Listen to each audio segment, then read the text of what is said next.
এই যে star cineplex তারা গতকাল ডিক্লেয়ার দিচ্ছে যে মেগাস্টার শাকিব খানের প্রিন্স ছবি চালাবে। গতকাল রাত 8:10-এ শোটা চলছে, কিন্তু আজকে হঠাৎ করে আমরা সকাল থেকে দেখতে পেলাম যে স্টার সিনেপ্লেক্সে তারা যে দুর্নীতি করতেছে, তারা যে শাকিব খানের ভক্তদের সাথে মানে 2 নম্বরই করতেছে। এবং একটা বাংলা ছবি যারা 15-20 কোটি টাকা নিয়ে তার স্বপ্ন দেখছে যে স্টার সিনেপ্লেক্স থেকে তিত্তা থেকে তেঁতুলিয়া দেশ থেকে বিদেশ সব জায়গায় প্রিন্স চলবে, কিন্তু সেটা না করে তারা এই যে নোংরামিগুলো করে বাংলা চলচ্চিত্রকে একটা মানে যা ইচ্ছে তাই করতেছে। শাকিব খানের ছবি যদি কোনোভাবে নেগেটিভ প্রচার করতে পারে তাহলে তাদের উদ্দেশ্য যারা শাকিব খানের এগেনিস্টে আছে তারা সবসময় শাকিব খানের ছবি নিয়ে নেগেটিভ কথা বলে, নেগেটিভ প্রচারণা করে। আমরা কালকে দেখতে পেলাম যে মধুমিতা সে শাকিব খানের ছবি নেগেটিভ রিভিউ দেওয়ার জন্য টাকা খাইয়ে ধার ধরে বের করে দিয়েছে, টাকা খাইয়ে নেগেটিভ প্রচারণা করছে মেগাস্টার শাকিব খানের প্রিন্স। কিন্তু এই যে বসুন্ধরা স্টার সিনেপ্লেক্স এবং সনি স্কোয়ার এবং এসকে টাওয়ার এই যে জায়গাগুলো মেগাস্টার শাকিব খানের প্রিন্স ছবি চালাইতে পারে না, কিন্তু অন্য ছবি ঠিকই চলতেছে। এগুলা কি চলতেছে? মানে শাকিব খানের কি আটকানো সম্ভব? এত ষড়যন্ত্র করতেছে শাকিব খান, পরিবেশ থেকে ষড়যন্ত্র করতেছে।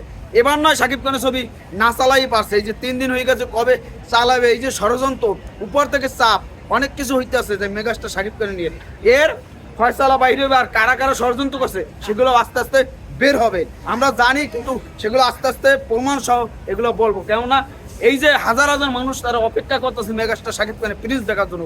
সেই কোথায় থেকে চলে আসছে যে শাকিব খানের একটা ছবি দেখবো, প্রিন্স ঈদে উদযাপন করবো ফ্যামিলির সাথে, সেগুলো না করে তারা নোংরামি করতেছে যে মেগাস্টার শাকিব খানের প্রিন্স ছবির একটা পোস্টার টানায় না। গতকাল একটা লোক দেখানো কাজ করে যে স্টার সিনেপ্লেক্স একটা শো চালাইয়া আজকে অনেকের ইনভাইট করতেছে যে আমরা চালাইতেছি প্রিন্স ছবি, সেগুলো আইসে দেখে ভক্তরা হতাশ যে আমরা প্রিন্স ছবি দেখতে পারবো না। তারা বলে আবার টেকনিক্যাল সমস্যা। আপনাদের টেকনিক্যাল নিয়ে বসে থাকেন, আর ষড়যন্ত্র যে কোথা থেকে আসতেছে সেটা সবাই জানে, সেটা অনেকেই বলে অনেকে বলতেছে না, বলবে সব কিছু খোলাসা করা হবে। তার সাথে বলতে চাই এই ষড়যন্ত্র রুখে দিতে হবে। স্টার সিনেপ্লেক্স আপনাদের বলতে চাই, আপনারা শাকিব খানের ছবি এখনো বলি যে এখনো আজকে শো দেওয়ার ব্যবস্থা করুন। আর না আপনাদের নিয়ে যে সমালোচনা চলতেছে, সমালোচনা আপনাদের যে সমালোচনা চলছে এই সমালোচনার উপরে কোনো কিছু থাকে না। সমালোচনা কি? আপনাদের কাছে আইসা একটা ছবি চাইবে, ভালো ছবি, ঈদের সবচেয়ে বিগ বাজেট বিগ অ্যারেঞ্জমেন্টের প্রিন্স, সেই ছবি নোংরামি করে এখানে স্টার সিনেপ্লেক্সে শো দেওয়া হচ্ছে না এবং পোস্টার টানিয়েও আবার নামাই দেওয়া হয়েছে। এই যে নোংরামি, এই নোংরামির জন্যই বাংলা চলচ্চিত্র ধ্বংসের মুখে।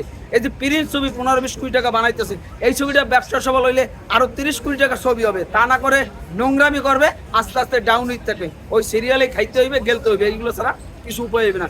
আর এই ষড়যন্ত্র থেকে রুখে দাঁড়াইতে হবে, প্রত্যেকটা শাকিব ভক্ত এগিয়ে যেতে হবে। এই যে ষড়যন্ত্র একদম ভেঙে চুরে দিতে হবে। ষড়যন্ত্র প্রিন্সের সাথে যে ষড়যন্ত্র, এটা প্রতিবাদ করবে সবাই।